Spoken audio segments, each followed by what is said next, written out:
I have the privilege of introducing my colleague, Greg Nelson, who is the Director of Communications right here in the Oregon-Idaho Conference. Greg has been an integral part of helping us to get to where we are right now. And communicators, we've been here 2 days prior to everybody else arriving, and he's been an integral part of that. So let's show him a lot of love for helping to host us and get us here to Portland.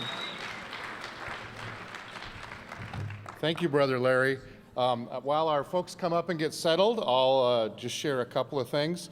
We're going to talk about some of the nuts and bolts, but first I have to get my from the stage picture. So everybody smile. Okay, now do one where you wave. Okay, well, this side I don't want you to feel left out. This church is open to all. All right. We're going to talk about nuts and bolts with some of these folks who have been helping plan conference. Some of them have been working on this conference probably for 6 years, might be the guess. I do want to point a couple things out to you. In your packet, you have a book. There are a lot of answers to the kinds of questions you'll ask them there. I also want to point out that in your packet, there are 2 flyers our local host committee has made for you. So some of these are filled with links for resources and information, addresses for hotels, a little bit of travel trips and stuff. One in particular is the address for the tour company that we're working with that is putting together special tours for our conference, and so you can plan some time before or after conference to experience Portland and the Northwest. Because one of the things we really wanted to do was make sure that when you come and you bring your delegations back, that you get to know this area more than just the beautiful convention center. So we invite you to do that and spend some time with that. But I want to start now with some conversation with these 4 and see what we can do. I'm going to slip into a chair and we're going to just chat a little bit. The 4 of them met for a 3-day conference and discussed the plans and developed petitions and then voted on it, flipped a coin 42 times. Gary made charts and things of how they're going to go. And what they decided to go first was Jerry Reist. So Jerry Reist is the Secretary of General Conference. Many of you know him, so he doesn't need much introduction. We're blessed by his work, and he's going to talk to us a little bit about the process. And maybe, Jerry, if you can particularly highlight things that are different this year than what people may expect from past conferences. Well, I want to introduce my remarks by something you've already heard from Judy Keniston, and that is that the commission in planning for this was very much committed to answering the charge from General Conference in 2012. And I'm just going to go over that again with you. We were asked to improve effectiveness, increase the value of General Conference meetings, seek clear alignment between those making decisions and those living with the consequences, greater use of technology before General Conference to inform on questions and begin delegate dialogue and to prioritize petitions, move General Conference debate from issues of governance and toward building consensus on ministry, and treat the $12 million investment in the General Conference as a mean for advancing the mission of the UMC and our global effort to transform the world.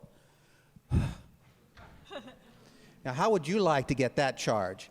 You know, one of the things that General Conference did in 2012 was ask us to translate the documents in the ADCA into an additional language, Kiswahili. The reality is that we have been trying to do that. Do you have any idea how many distinctly different dialects of Kiswahili there are that are not mutually comprehensible? We are on, I believe, our 4th language.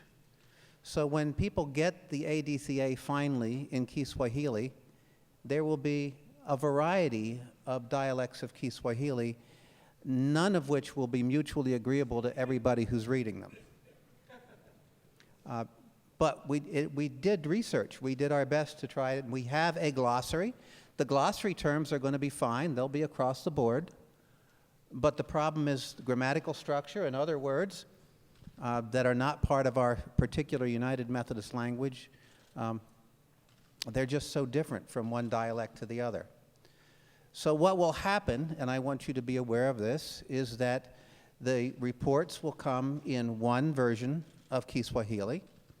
Some of the petitions will come in another version of Kiswahili, and some of the petitions will come in a third version of Kiswahili, and some of them will come in a fourth version of Kiswahili.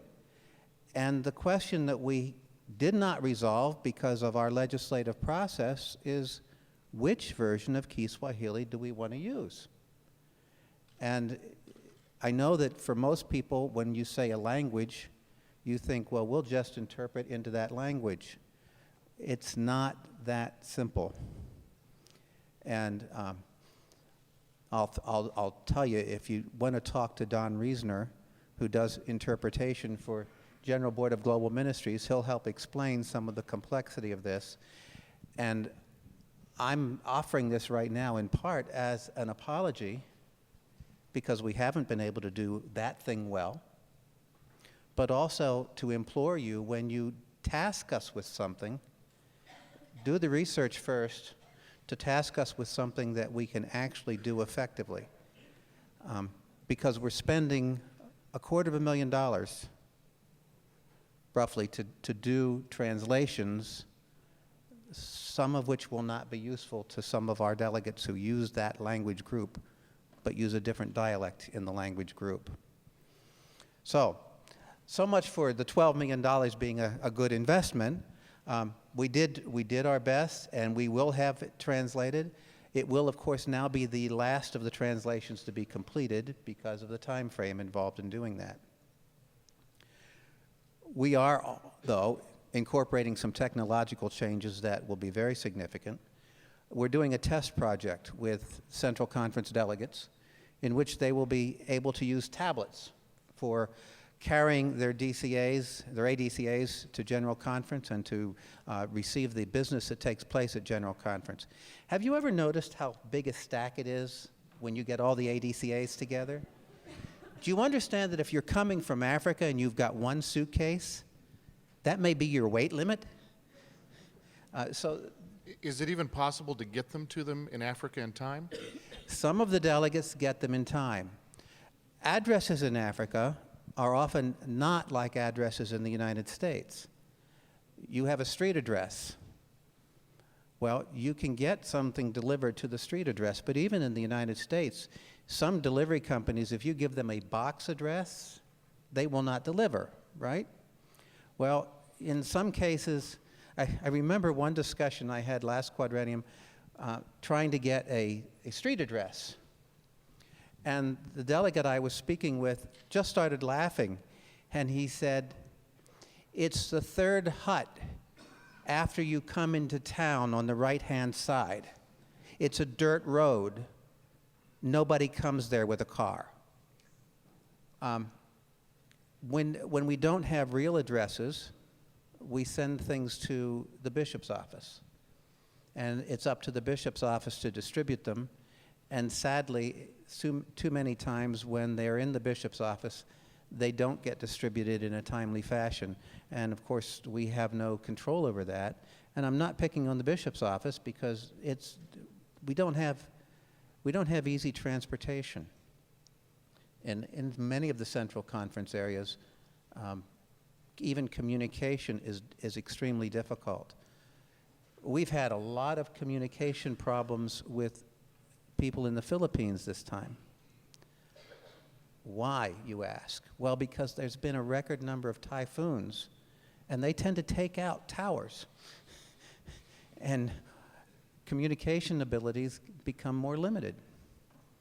And people who are outside major cities don't have access to those communication tools. The world is an extremely complex place, and it's extremely difficult to maintain the kind of networks in the rest of the world that we take for granted in the United States. One of the things we are trying to do in addition to the tablets, and I want to thank United Methodist Communications, we're working to set up a delegate board for communication. The delegates will be able to go on the internet and log into this board and communicate with one another, and also to engage in prayer for one another. So that's one of the technological tools that we're offering. I'm very conscious that many of our delegates will not have access to that board. It grieves me that that's the case, but that's the reality.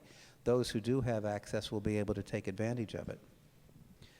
Some of the other things I'm about to mention you've already heard about, and you'll understand more as other people talk about it. But, you know, we don't really appreciate, I think any of us, when we go through all the work of dealing with legislation and the last day find out it's not constitutional. So we're putting together a panel, and that's a rule change, and I think, Gary, you're going to talk about that. That gives us a chance to review ahead of time and and flag so people in the committees, if you adopt the rule, will have that information to avoid some of those kind of problems. Also in that process is the fact that sometimes we adopt one paragraph and we think we've made a change in the discipline, not remembering that there are 3 other paragraphs that express the same issue, and we have not changed those 3 other paragraphs, and we say, oh, we've done away with security of appointment. No. We only did away with it in 1 paragraph. We left the other paragraphs intact. So that they're going to help us with focusing on that as well, if we accept that rule change. Another thing that I really want to mention very quickly is the group process, that shorthand sometimes referred to as Rule 44. We're going to do a demo of that a little later, so you'll get more information about that. But I want to be very clear.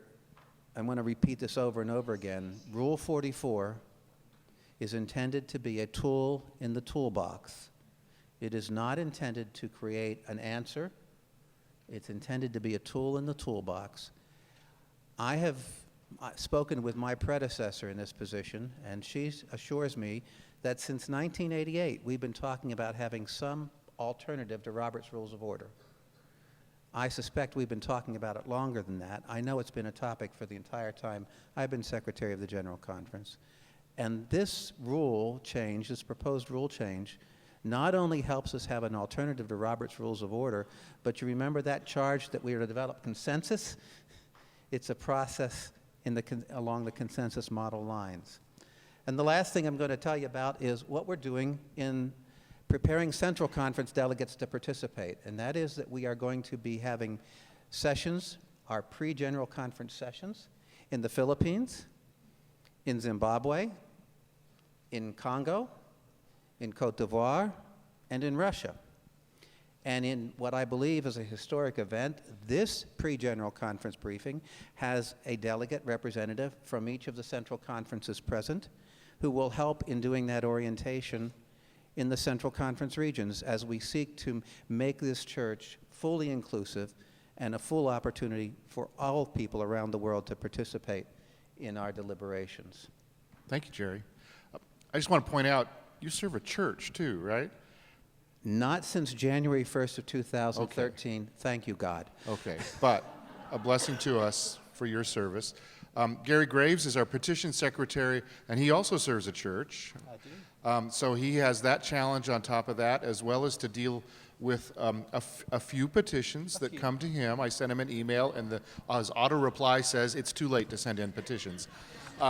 So tell us a little bit about the petition process. I'm permanently out of the office at this point, is what it looks like. Good afternoon, everyone. We would like to lift up for you some preliminary statistics about the petitions that you have submitted.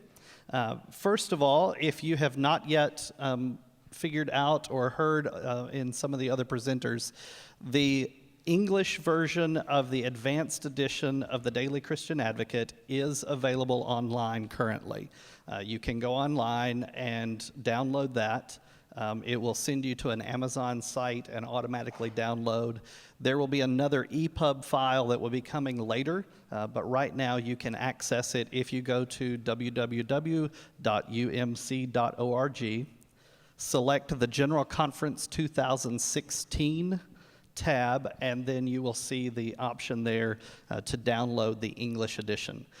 As the translations become available and as we move into the pre-General Conference briefings in the other portions of the world, we anticipate that their language version will be ready for those. That is our hope. And so we are moving as quickly as we can to get those completed. It is a 1,488-page download. So It's not long enough that you need to plan an afternoon, but it's not an instantaneous download unless Don't you have use a dial-up modem. That's right. If you are doing dial-up, you probably do have time to go to the grocery and come back. It contains 1,044 valid petitions that will currently be before the General Conference. That number will increase a bit because we will be assigning petition numbers to the GCFA reports that require action, as well as to the budget, so that you will be able to have it and be able to vote upon it. The group process that Jerry mentioned, we have identified 99 of the petitions that have been submitted will be a portion of the group discernment process if that rule is passed, and then the second stage if you decide to implement that rule at this General Conference. And remember that those are two separate steps. You first would decide whether or not to pass the rule, and then the rule itself says then you must decide whether to use it or not use it. And so if we do both of those steps, 99 petitions will be removed from the process. And I think we have a slide. Graphics for these? Yeah, we should have a slide that lets us know our numbers. If not, we'll just, if you want to get your pens handy, I'll do a rundown for you of the numbers. In church, in Church and Society Group 1, or A, we have, actually that is Susan's, there we go, that's the one. Next slide. One more slide. There we go. All right. In Church and Society A, there are 128 current petitions. 2 of them would be removed for the alternative process, leaving 126 available for processing. Church and Society B is 152. 46 of those would be removed, leaving 106 for action. Conferences has a total of 105. 1 of those would be removed for the process, leaving 104 for the Legislative Committee. Discipleship has 50. 4 of those would be removed, leaving 46. Faith and Order, 30. 5 for the process, leaving 25. Financial Administration has 89. 6 would be removed for the process, and 83 would be remaining for the committee. General Administration, 48. 4 to be removed, leaving 44. Global Ministries has 57. They would not have any removed for the group process, therefore their total number would remain. The same is the case with independent commissions. They have 38 petitions. Judicial Administration has 52. 17 would be removed for the group process, leaving 35. Local Church has 35, removing 2, leaving 33. Ministry and Higher Education will be on a 7-week retreat. They have 238 petitions. 12 would be removed unless they want to give away more, and that would leave them 226 for processing. The Standing Committee on Central Conference Matters has 22. None of those would be removed for the group process. So that is your total of 1,044 petitions that are before us. So, Gary, Yes. in the ADCA, are there asterisks by those so we know which are which? Or? There are 2 different ways that you will know. They are marked as you go through each of the legislative committees. Then there is a separate section that we removed out, and the publishing house included all of the petitions that have been identified are listed in one category all by themselves. Kind of So, an index so they're for listed those. in 2 different places, and they are full reprints of the petition. Oh, full reprint. Full Thanks. reprints. The petitions cover a number of issues, and just to highlight a few of those for you: environmental stewardship, carbon emissions, climate change, sustainability, and investment policies. Investment policies that involve issues of petroleum and emissions, as well as investment policies that relate to divestment for other reasons. Structure of local church, annual conferences, jurisdictions, and the general church. We also have petitions that are requesting creation of missionary conferences, provisional annual conferences, provisional central conferences, annual conferences, and new Episcopal areas. So we have a variety of those to work through. Issues, again, related to Israel and Palestine. We have a variety of proposals about hymnals. We also have a new ordinal to review and approve, and a global book of discipline. As you have already heard, we will start the conversation on that. Racism and inclusiveness in a variety of ways, chargeable offenses, trial process, and penalties, lay servant ministries, lay speaking, and certified lay ministers, the report of the Study on Ministry Commission that you've already had highlighted. We have petitions on marriage, on human sexuality, on abortion, a petition to reestablish the Committee on Faith and Order, a variety that deal with the relationships with other faith communities, and my favorite, we have amendments to the CRSP, CPP, GEPP, and the RPGA. Yes. There are about 7 people in the room who know what all those mean, but they are pension programs. We have a few significant rule changes that will be coming before you. You have already heard about the Advanced Legislative Research Panel, and they are to be tasked with looking for potential conflicts and then writing an advisory sheet that would be added to the petition. We will have the material there and the work will be done. We have 11 people who have agreed to serve on that panel, and they will be receiving their assignments in the next 2 to 3 weeks and returning them. If that rule passes, then we will add that material into the legislative committee packet.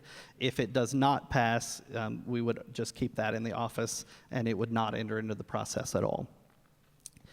Daily adjournment, Susan is going to deal with. We have a rule change about that. We have directions for securing the plenary floor in a new way. You've heard that alluded to a little earlier with tablets on the tables.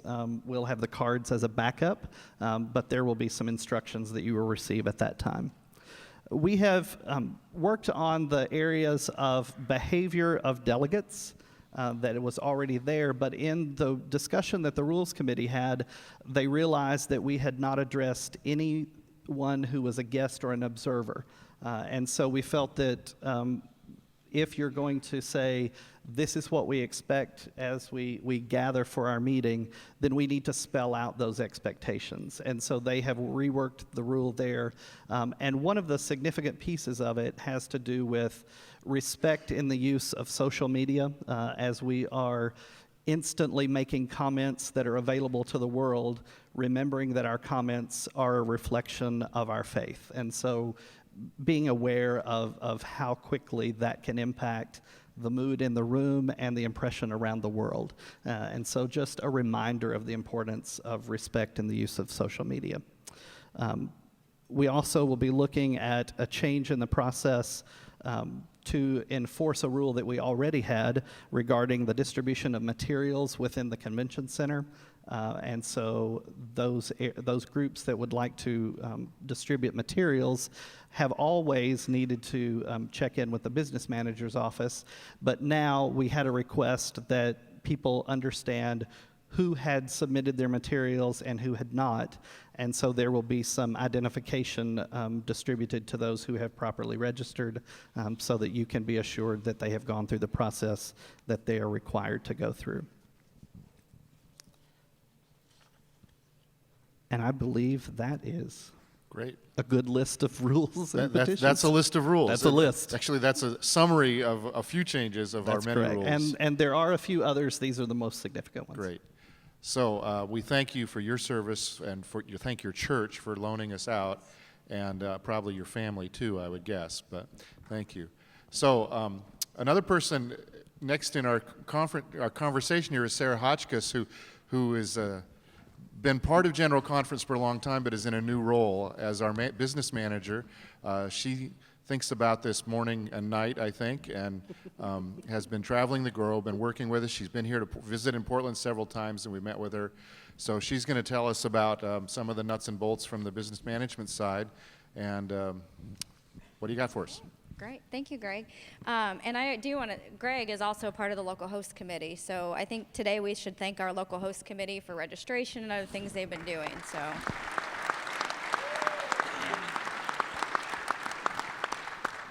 That's to divert you from the housing conversation. No, I'm just kidding.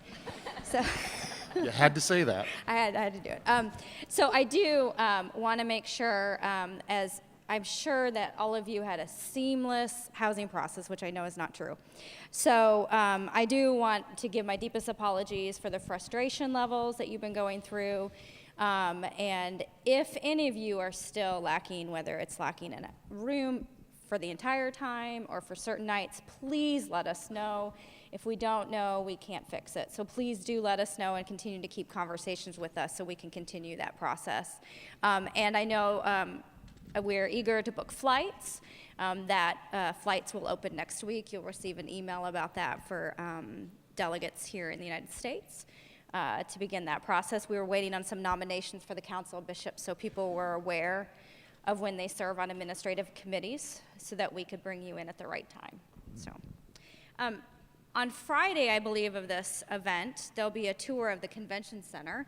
A lot of my work is around logistics here in the convention center. So you're in the Portland Ballroom, whether you know it or not, you are in the Portland Ballroom. And you're actually in 2 sections out of 8, I believe, if I'm looking up at the top. So these are legislative committee rooms. The ballroom divides into a total of 8. Now this is 2 again, I just want to be fair.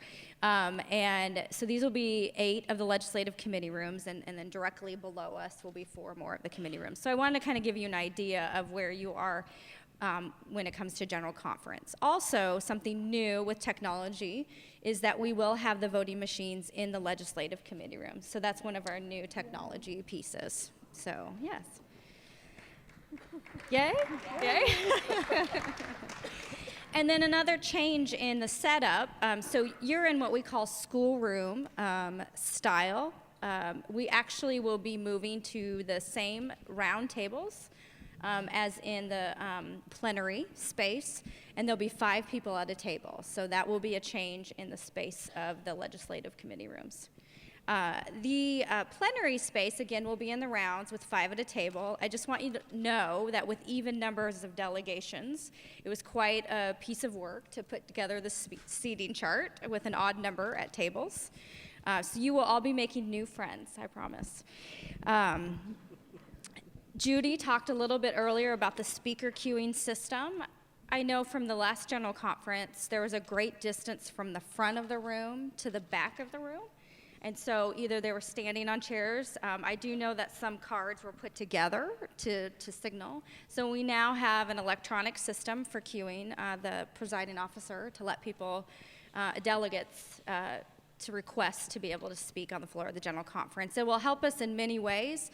What you may not think of, it helps our crew, who's a lot of the people here working now is the crew that'll be working at General Conference, know what microphone you're coming to, knowing whose name is coming up on the screen, how many have gone up there, started speaking, and the bishop stops you and said, now who are you again, and what is your annual conference? So this process will also help with that. We also want to remember that we're a worldwide event, and so again, these are things that you've heard before and you'll hear over and over again, that we will have headphones for everyone. So while somebody may not be speaking in English, you'll be hearing it at the same time. There won't be the delay of waiting for an interpreter to speak and then the delegate speaking and then speaking again. Everybody will be simultaneous. And I think that will be excellent to understand that how worldwide our event is. So. Jerry already talked about the tablets. Something new that we're putting out with the Advanced Daily Christian Advocate is the EPUB version, and that will be coming out shortly. I just saw something come across my email about that, so we're excited about the EPUB version, which means that you can actually start to make notes and other things in your materials. So those of you who are transitioning from paper to electronic, you'll be able to have your notes and flags and things like that, so that's exciting. I was asked to talk just slightly about future general conferences, and I'll be quick on that. So your future is actually in like a few months, which is here in Portland. And then in 2020, the commission voted to be in Minneapolis, Minnesota. So that host team is already coming together, so I'm really excited about that. The commission also voted to move forward with 2024 in Manila, Philippines. and they voted for 2028 to be in Harare, Zimbabwe. So I think this isn't necessarily new information, but just wanted to lift that up to you all.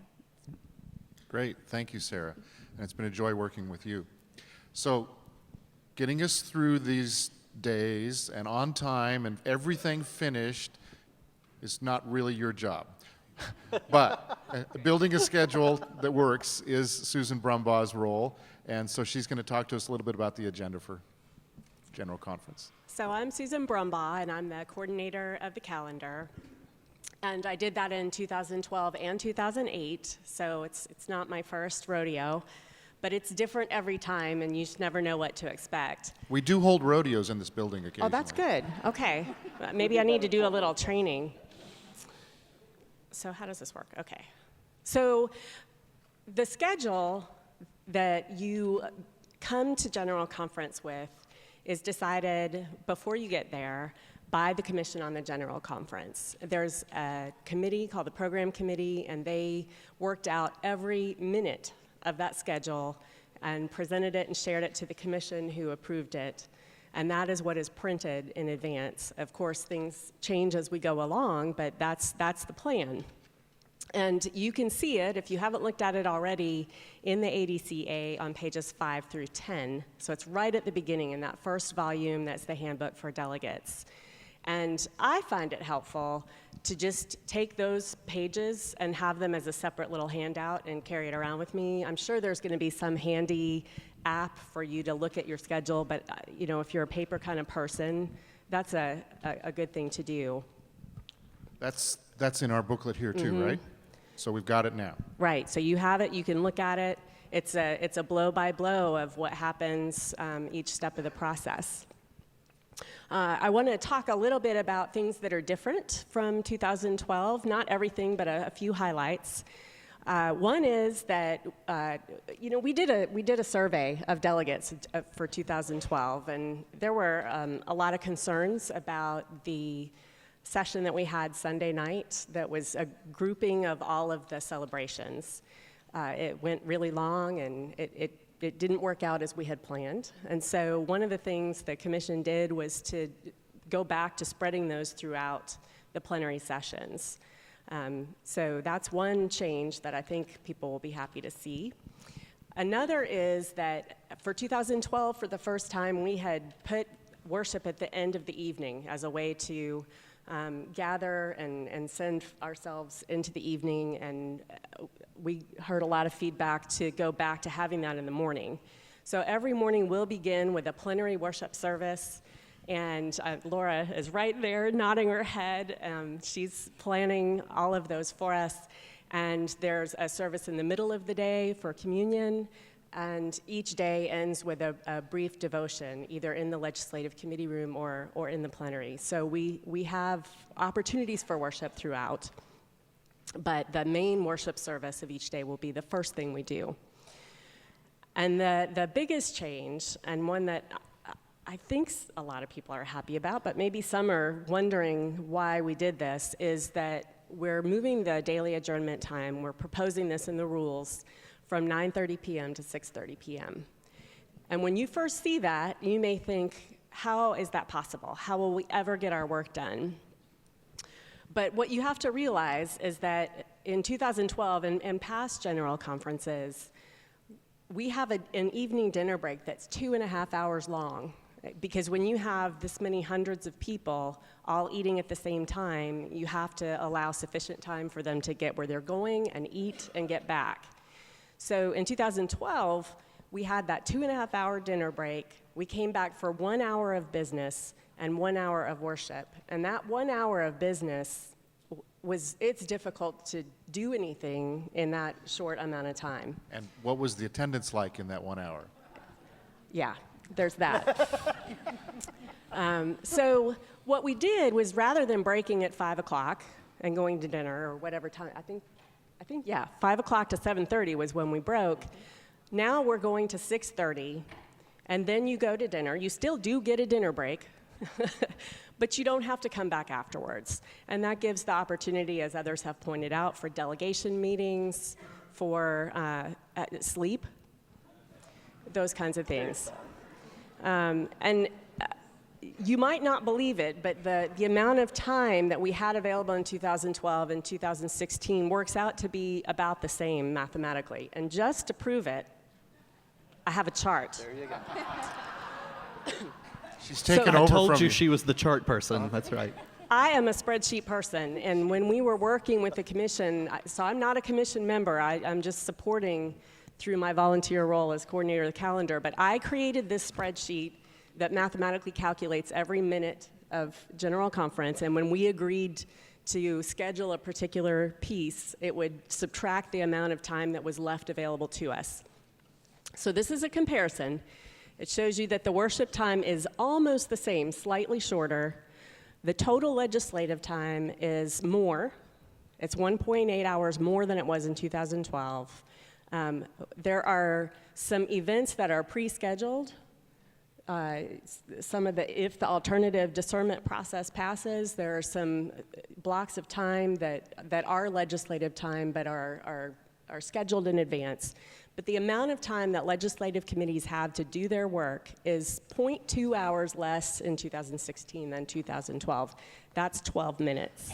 So that's pretty good. The total plenary time is less. It's 5.4 hours less in 2016 than it was in 2012. However, we got a lot less requests for plenary time. There are a lot fewer anniversaries this time around than there were in 2012. And we were very judicious, and, well, I say we, they. I wasn't voting. The commission was more conservative in granting time, and fewer requests helped too. So there's 15 hours almost less of celebrations and scheduled time during plenary, which leaves 9.5 hours more working time for consideration of legislation. So if you're worried, if you're thinking 6:30, that's just such a waste. I think this is a better way to take care of our health and to work in ways that allow us to be productive during daytime hours, and especially when we have people coming from all over the world in all kinds of time zones. Not to mention the chance to explore the great restaurants that Portland has. And voodoo donuts. Voodoo donuts. Right? Which is not a recommended dinner every night. No, I would not recommend donuts every meal, but maybe one. So we end up with a total of 4 hours less, but more working time total. So I hope that this is something that you'll not have objection to when you come to approving the rules, and that our schedule as we've laid it out can stay the way it is. So, speaking of use of time and how we use our time, another concern that people have is that, in many gatherings like this, people go longer than they expected to. And, sorry, there was a little note on the screen there about not knocking voodoo donuts. You have to know the so tech crew that has threw told us me not off. to All knock right. voodoo donuts on the screen down here. But once you get a mic and you just stop thinking about how long you actually received to talk, and you just talk. I'm probably doing that right now. So You're okay. so we actually have an analysis that Sara did of how much time people were given and how much time they actually took. And many times it went longer than what was anticipated. So for example, the ministry celebration, that Sunday evening event, went almost 1.5 hours longer than it was supposed to. So we don't want that to happen again, and you've been hearing some little tidbits and examples about trying that here. So the commission really worked both in advance of General Conference and trying to set up some policies and procedures during General Conference to avoid that situation. So one is that, if somebody asked for 45 minutes, and looking at the topic and the amount of time that we had given to others, we tried to come up with consistent guidelines as a group, the group that was voting, to give reasonable amounts of time to people, but not give them the moon when they asked for a lot of time. It sounds like you're trying to develop a partnership. We'll give you a quality amount of time. You give us quality content for that time. Yeah, that would be good, quality content. And speaking of that, one thing that the commission is asking presenters to do is that they need to submit their scripts, the word-for-word scripts, and their videos in advance to the business manager's office so that an analysis can be done of how long it will take them to say those words out loud so that we can look at the amount of time it takes for translation and interpretation. And if the scripts are too long, the business manager, who's sitting right next to me, will let them know that they need to reduce what they say. And Or then, we cut their microphones right, off. so the third thing is, and you've been hearing threats of that here, that if they do go beyond the time that they were given, the microphone will turn off. And that's going to be painful the first time it happens. It's probably going to happen at a really inopportune time. So the presiding officers will be supported in helping us have grace in that moment and explaining what's happened. But I want you to be aware that it could happen. Maybe it won't. So that if it happens, it won't be an unpleasant surprise. The other benefit of having the scripts in advance is that it helps us prepare the verbatim, and we can already have the text entered, and that saves a lot of time while we're on site, and some of that work can be done in advance. So I'm going to review a little bit of the schedule. I mean, it's right there in front of you in the ADCA, but sometimes all those words are hard to absorb.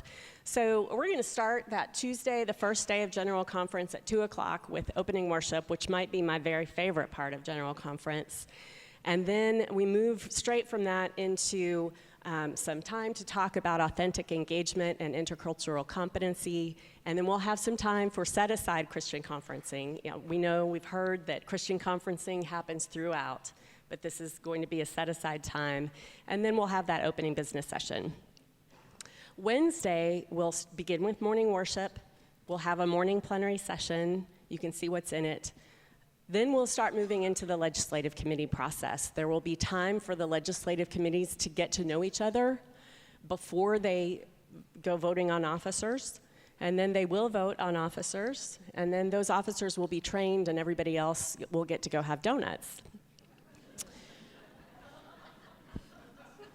Then the next 3 days are essentially the same pattern, and it kind of looks like this. So we'll have morning worship, which is 45 minutes, and then each day is a little bit different depending on what's happening in that morning plenary, so that the times are approximate, but it's about an hour and a half, sometimes more, sometimes less, for the morning plenary, and then the rest of the day is legislative committees in time blocks, breaking at 6:30 and going on your merry way, except for Saturday when we will allow the committees that need it to go to 9:30. I'm seeing, are you about to raise your microphone and answer? I'm just going to say, so that'll be one of those rules that we vote on at the beginning, right? Mm-hmm. To set that hard deadline of 9:30. Right. Well, the hard deadline of 9:30 is already in the rules. Okay. But moving all the other days to 6:30 is part of the rules change that's being proposed. And the rationale for going to 9:30 on Saturday is that you do have Sunday as a day of rest. And some committees really do need that extra time block. Higher ed and Ministry and higher ed. I'm not naming names. So the second week is when we go to all plenary. No legislative committees can meet after Saturday. That's already in the rules. And so that's when we begin our work as a large group. And it's similar to how it's been previously, that there's a morning session, there's worship. Let's not forget worship. It's a whole hour. And then there's a morning session, a break, a second morning session, lunch, and then 2 afternoon sessions that are separated by a break and adjournment at 6:30, all 5 days. So that's sort of going to be our rhythm for that plenary week.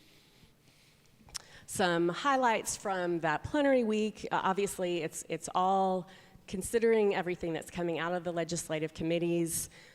Toward the beginning of the week, we'll be working on consent calendars. So those are all of the items that received overwhelming approval and don't have constitutional or financial implications, so that we do those as a batch. And then we start scheduling individual items for discussion and voting. And that's my primary role as coordinator of the calendar, is to work with the Committee on Agenda and Calendar and the legislative committee chairs to decide what order those items will be taken.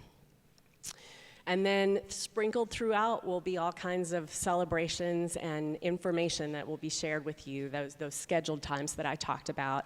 And a few of them that I'll raise for you is we're going to be reaching a major milestone on Imagine No Malaria, so there will be a celebration of that. And it's going to be the 150th anniversary of United Methodist Women, and so they got some time. The 200th anniversary of the American Methodist Episcopal Church, the 200th anniversary of Francis Asbury's passing, and Bishop Stanovsky is going to be coming up to talk to us a little bit about another celebration that has been scheduled, which is a report on the Sand Creek Massacre. Great. Thanks, Susan.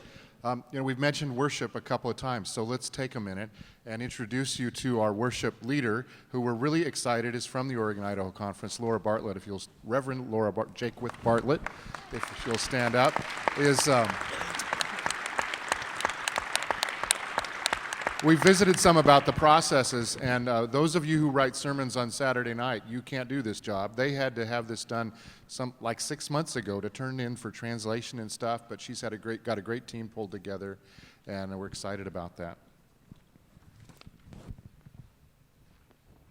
Let's switch up here for a minute. I want to introduce another speaker who's going to come talk to us, Bishop Elaine Stanovsky, and then we'll come back for Q&A with all these folks. But one of the major reports, as Susan said, that's coming before us, before the General Conference, will be the Sand Creek Massacre Report. In 2012, the General Conference performed an act of repentance service for healing of the relationships we have with Indigenous persons. Even before that action, though, Bishop Stanovsky and the Rocky Mountain Conference were reaching out to the descendants of survivors of the Sand Creek Massacre. Rocky Mountain's work in this quadrennium is a significant example of the church living into the spirit of this action taken by the 2012 General Conference as we've moved forward. So I'd like to invite her now to share for a few minutes about that report. Bishop?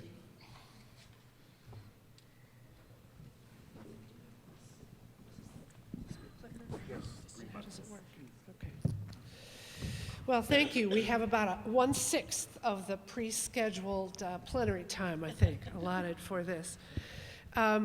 It's great to be here and great to see your faces. On Wednesday, May 18th, at the end of the plenary day, the General Conference will receive a report called, are we up? No, we're not up, sorry. Okay, good.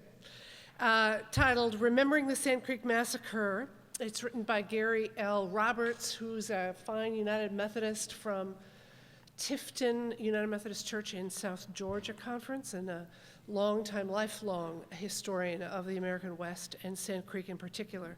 This project was authorized by the 2012 General Conference. For this presentation, we will host 16 descendants of survivors, Cheyenne and Arapaho people, who are descendants of survivors of the massacre. We've been working with them all quadrennium to prepare this report. There are relationships that have been developed so carefully over really 10 years. And Steve Sidorik and the General Commission on Christian Unity and Interreligious Concerns, now the Office on Christian Unity and Interreligious Relationships. Well, I hope you're in the room, Steve. Really led us into this work, as did Sheridan United Methodist Church in Sheridan, Wyoming. These relationships are really fragile. And if you recall the 1996 General Conference, when an apology was adopted for the Sand Creek Massacre,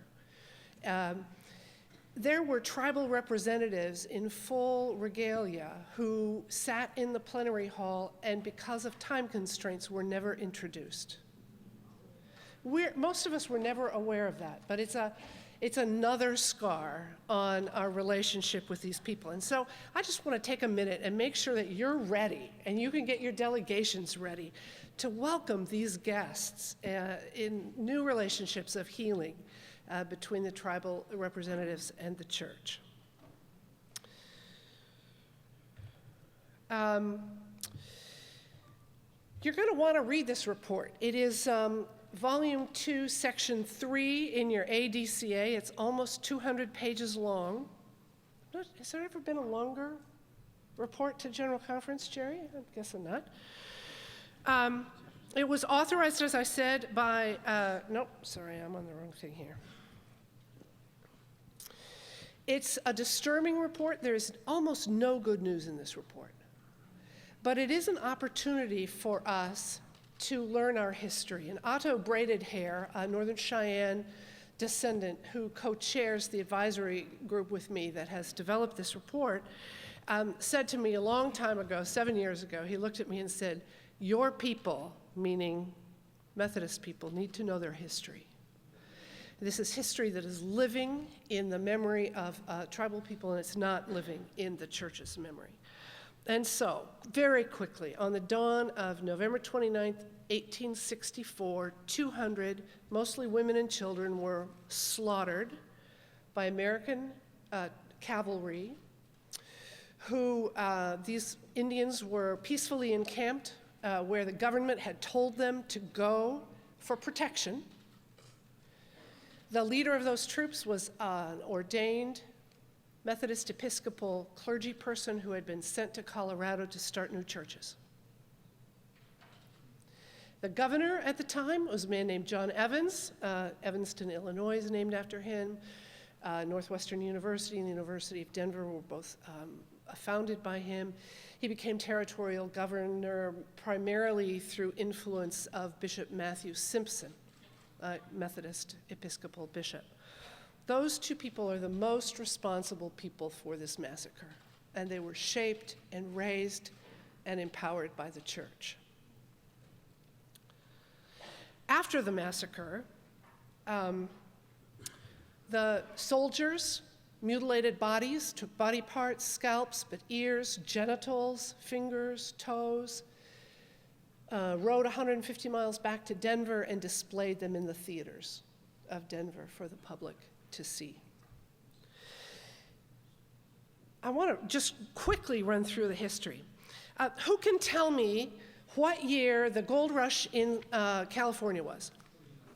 1849. By 1851, you see here, there was a gold rush going on. There was a settlement rush across America to fuel that, or to respond to the gold rush in California. People were mostly traveling through the plains of America. And there got to be conflicts over the land because the settlers were coming and some of them were staying, and Native people thought that they owned this land, and so there was a treaty struck in 1851 called the Treaty of Laramie, of Fort Laramie, which guaranteed two things. It guaranteed safe passage for settlers through Kansas, Colorado, and Wyoming. They weren't states or even territories at the time. And it guaranteed that the settlers would not settle. They would pass through. In 1858, gold is found in what is now Denver, and all of the terms of the treaty went out the window. The rush that had gone to California now became a rush to the Pikes Peak gold rush, and nobody enforced the provision that the settlers move on to the coast. And so settlement began and conflicts began over ownership of the land. Methodists were there in the very first party that found gold in Denver. And so within the year, actually within about 6 months of the discovery of gold in Denver, the Kansas-Nebraska Annual Conference sent missionaries to the gold country of Colorado. And during 1859, 4 churches were started, and the 4 oldest churches in the Rocky Mountain Conference trace their history to 1859. There's just pictures of them. In 1860, Reverend John Shivington is sent as a presiding elder, which is like a district superintendent at the time, to start new churches, to organize new churches. And you see there the quote, "I have come to kill Indians, and I believe it is right and honorable to use any means under God's heaven to kill Indians. Now, he didn't say that when he was functioning as a pastor, but he did say it during his time. By 1862, he left active ministry and became an officer in the cavalry during the Civil War.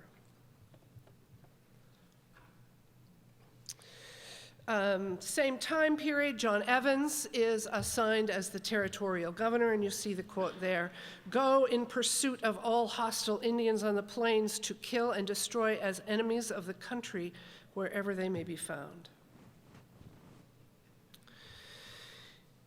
In 1861, tensions were really developing more and more, and the land, I guess you can't really see this too well, the area that had been protected in 1851 is the white area, and that was shrunk in 1861 to the black area as native land, as land that settlers couldn't settle in.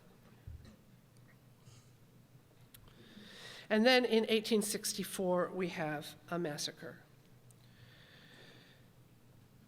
In 1864, Governor Evans was identifying that there was a difference between peaceful and hostile Indians. Peaceful Indians were to go to Fort Lyons, and they would be told where to settle. And the hostile Indians, as you heard in the quote, were fair game to be slaughtered. So the peace chiefs took the peaceful Indians to Fort Lyon, and they were sent to camp on the bend in the Big Sandy River, which they did. And that's where they were slaughtered. So after that, the peace chiefs had no credibility anymore whatsoever. Most of them were killed. It began 15 years of war, Plains Indian wars. The dog soldiers lashed out. They burned the town of Julesburg multiple times and just wreaked havoc across the plains. Captain Silas Soule was one of the officers in the troops that morning, and he forced his troops not to participate. And he filed a report to Congress about the atrocities that he had seen in the massacre. And that led to several investigations and a declaration that this was a massacre. This may be the only declared massacre in the history of American relationships with Native peoples.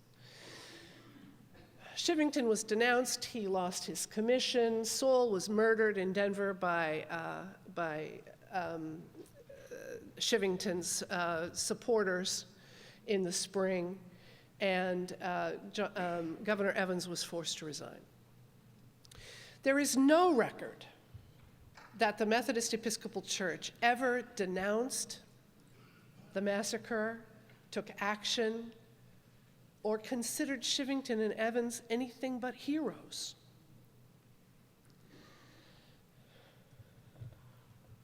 I lose myself. So, why should you care about Sand Creek? I should care about Sand Creek because I'm the bishop of the area, both where all of the descendants live, most of the descendants live, and where the massacre occurred. But this is the most well-documented atrocity of this kind in American history. And it is undeniably ours. We can't pretend that somebody else did this. People that were raised and nurtured and deployed by our church did this.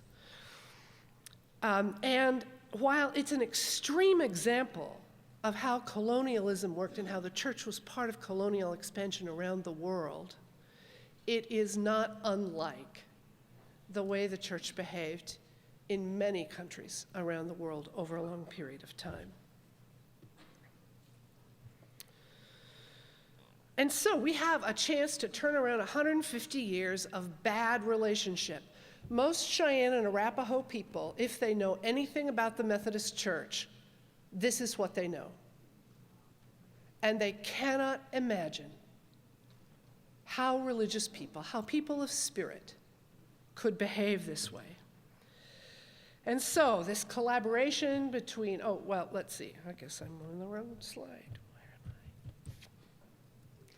We're asking 3 actions during the General Conference. First is to receive the research report, and I mentioned that it's in the ADCA, it's a volume unto itself. It'll also be published by the publishing house as a separate book and presented during the General Conference.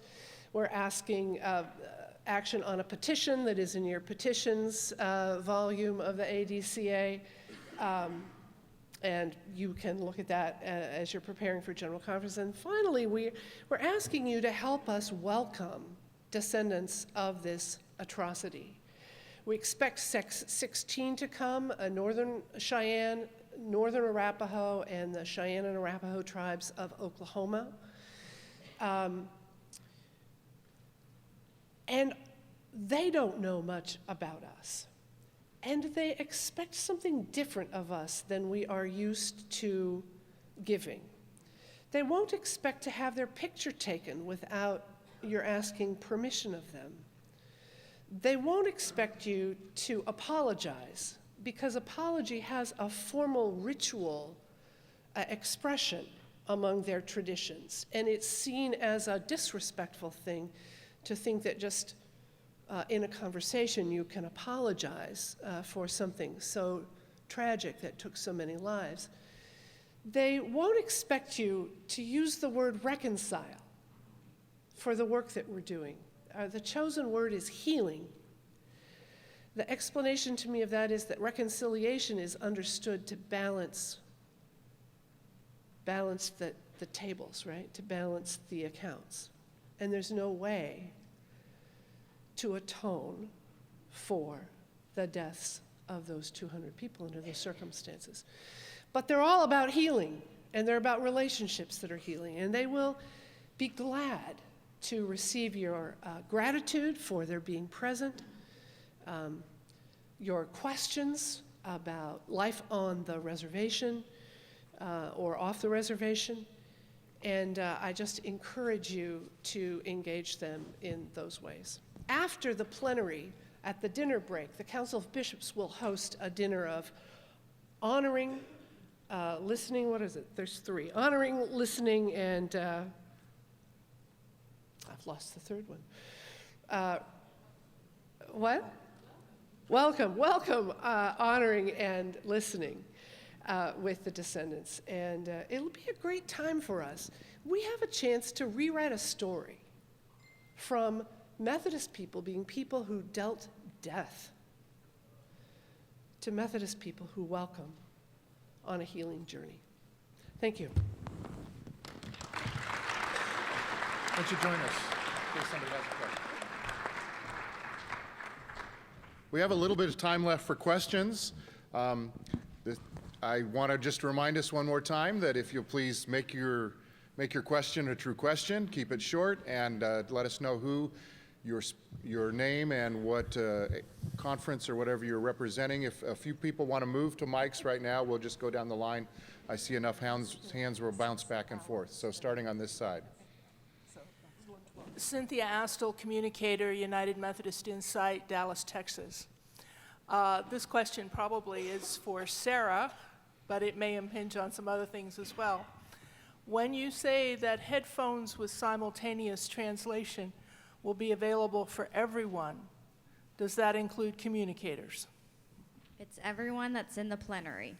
So regardless if it's a delegate, it's anyone there in the plenary hall. In the plenary hall. So in order to avail oneself of the communications, of the simultaneous translation, one would have to be in the plenary hall at the time. Not necessarily. So it depends on where you're watching from, to be fair. So if you're watching from home or from watching from we will have the English version available. So it'll depend where you are. The answer, what I can answer for communicators is the area that United Methodist Communication does.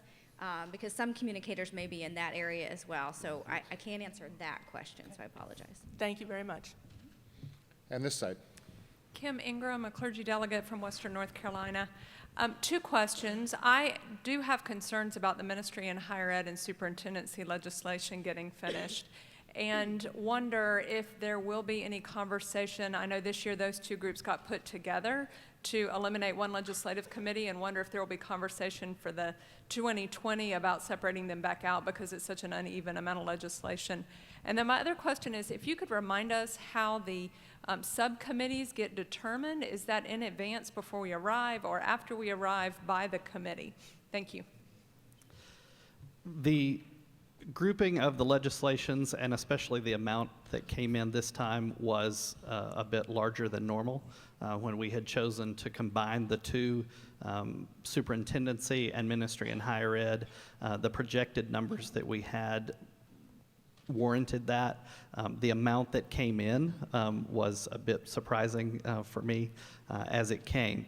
The subcommittees are chosen in advance so that we can make room reservations and assignments to all the groups so that we can provide for interpretation in the small group settings. We have to be able to do that assignment ahead of time, and Dawn works really well with that for us. We discuss every quadrennium now. As we are making the assignments within the commission, there is a conversation about the number of legislative committees and the paragraph assignments, and so that will always be reviewed based on the previous experience. So yes, we will be looking into that. Thank you. Martha Banks, delegate from East Ohio. I have a question for the bishop. Can we have some assurance that the publication of the Sand Creek report will result in absolutely no financial gain for the United Methodist Church? That's a really interesting question, and we have named the financial arrangements as a topic we need to be in conversation about, but we have not had that conversation. So I'll put that on the agenda for breakfast tomorrow, Brian. Thank you. Thank you. Hi, Dorothy Benz, delegate from the New York Annual Conference. I have two questions. One is about Rule 44 that I think was better in the next section, if there will be a Q&A there as well. Is that correct?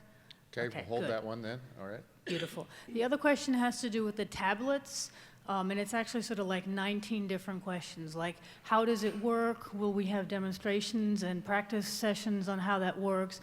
How does the body know who's raising their card, since it's all going to be now on a tablet? How does the presiding officer decide? Do they have discretion? Are they mandated to take everything in order? Does it apply to both substantive questions and points of procedural questions, like points of order or points of personal privilege, which can interrupt normally? So all of that. Thanks. So I think first thing we need to do is clarify, we're using tablets in two different ways today. So one is the pilot project with Central Conference delegates as an informational tool, right? Yes. Now, this is about raising my hand in a new way. Give us a little more about that. That's the speaker queuing system that I believe Dorothy is referring to. And so those are great questions. And actually, if it's a point of order or a point of procedure, and Jerry, you can talk more about some of those things. So it actually is captured, all of it that comes up is captured, all that information is captured. I'm not the one sitting next to the presiding officer, so I hate to do that to you, Jerry, but yes. The presiding officer will have some discretion on who they call upon, because that's the way we are organized under Robert's Rules of Order.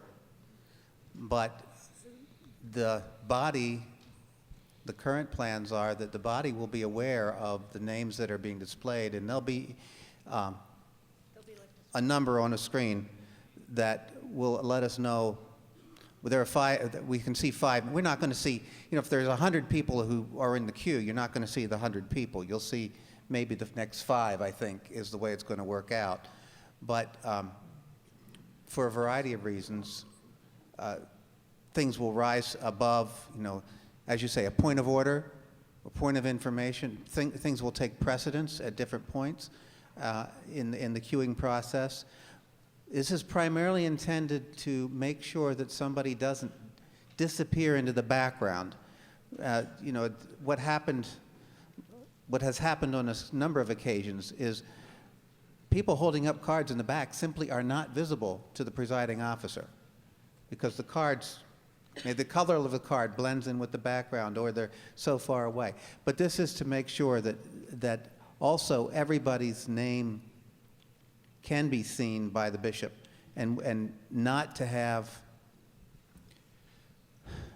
not to have a mechanical process of names coming forward, but to have a process that means, and those of you who have been at General Conference before, you'll know that sometimes the bishop always looks to the right and never sees anybody on the left, and sometimes the bishop always looks to the left and never sees anybody to the right. And you look to the right, look to the, this will eliminate that part of the process, because the names will appear in the sequence at which they have been entered into the tablet, except when it's a priority issue like a point of order or so forth. And you did ask about training, and yes, we will do training, just like we do training with the voting machines. We will do training with those as well, yes. One of my favorite lines was one time a bishop saying, "I see you, I'm just not choosing to call on you." So they still have their discretion, as well as we have rules about for and against, and trying to have a diverse conversation, right? Thank you. Lonnie Brooks, Alaska Conference. The church has two processes in place for constitutional review of proposed legislation. The review is conducted in each process by a duly elected body of the church, elected, in fact, by General Conference. It's the Judicial Council. And now I'm hearing that there's a third process being proposed, and the review is to be conducted by an unelected body, and I'm not sure exactly what the process is by which they're selected, but it's surely not an election. So I'd like to hear more about how that makes sense. Do you want to do it, Gary? They're fighting over you. Now, the panel that has been proposed is not necessarily for constitutionality in general. It is looking for conflicts. The conflicts may be with the Constitution, but they may also be between paragraph 612 and 624. And the writer of the petition may have included paragraph 612, but did not include 624 in the text at all, but it's very clear that those two might, and please don't anybody look at 612 and 24 because I made those numbers up. But the issue is to look for potential conflicts. The conflict may be with the Constitution, but it may not. And the review is simply to point out potential conflicts. The committee can choose to do with that report whatever it wants to do. That may mean put it at the back and never look at it. I don't know. I hope that will not be the case based on the work that these volunteers will be doing. The body may not choose to pass that rule, and if so, it will never be before anyone. But the identification of former Judicial Council members, of current and former chancellors, and the third body, CCER. Those does are that mean? persons who, by design, have needed to be able to set aside their own personal beliefs and deal with the matters at hand, and so they were entrusted with giving this opinion, and it is only opinion, and it does not have weight as to whether they like the material or not, whether it's beneficial or not. It's just for conflicts. Okay. Yeah. CCER is the Conference Committee on Editorial Revision and Review, which is part of the elected standing committees of the General Conference.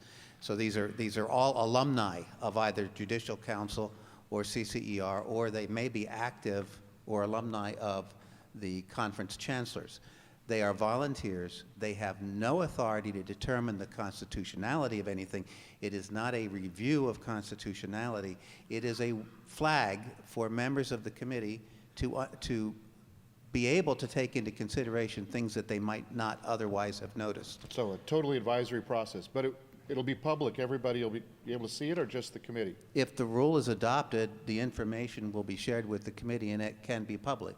Okay. It's not, none of this is meant to be clandestine. Sure. It's meant to be a service to the legislative committees.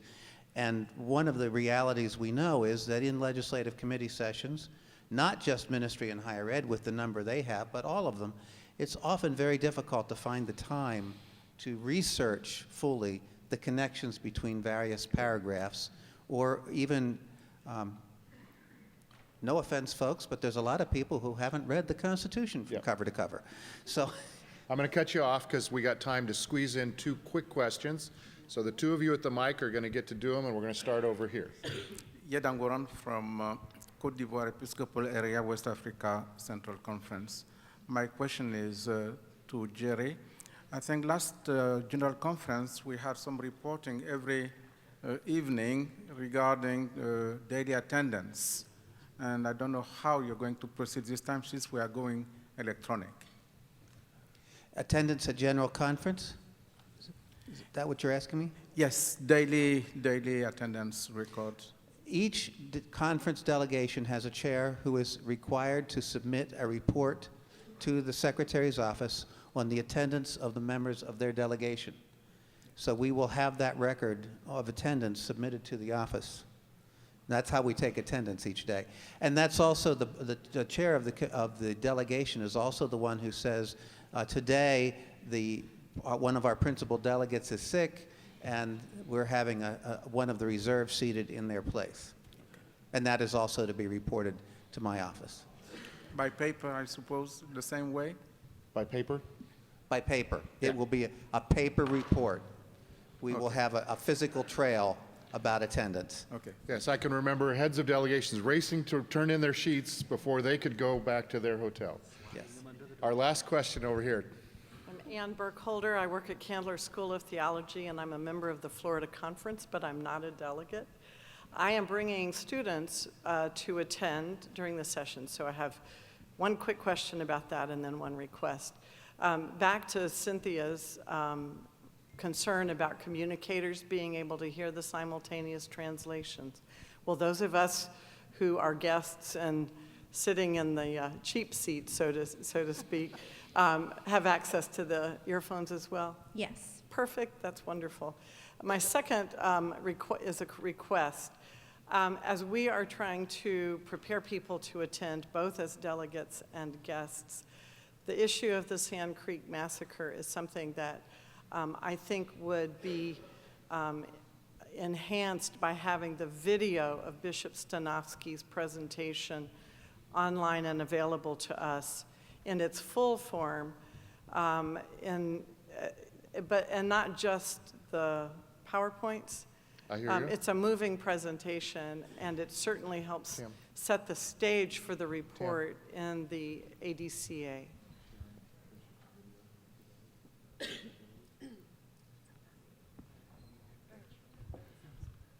The person in charge of content at UMCOM tells me they'll be following up on that recommendation and seeing what they can do. And I imagine they'll work with the bishop to see if that's the way she wants to do it too. But There may be better things. I think that's an important piece, we want to interpret this with the best possible products. Susan, you had some slides. You're going to be able to share those so that people can use them with heads of delegations, and Gary as well. So those will be tied into the SHED system that you've been getting the daily emails for and stuff. So I appreciate that. I want to thank these folks. We have one staff member, some volunteers, a bishop, who are working so hard on your behalf.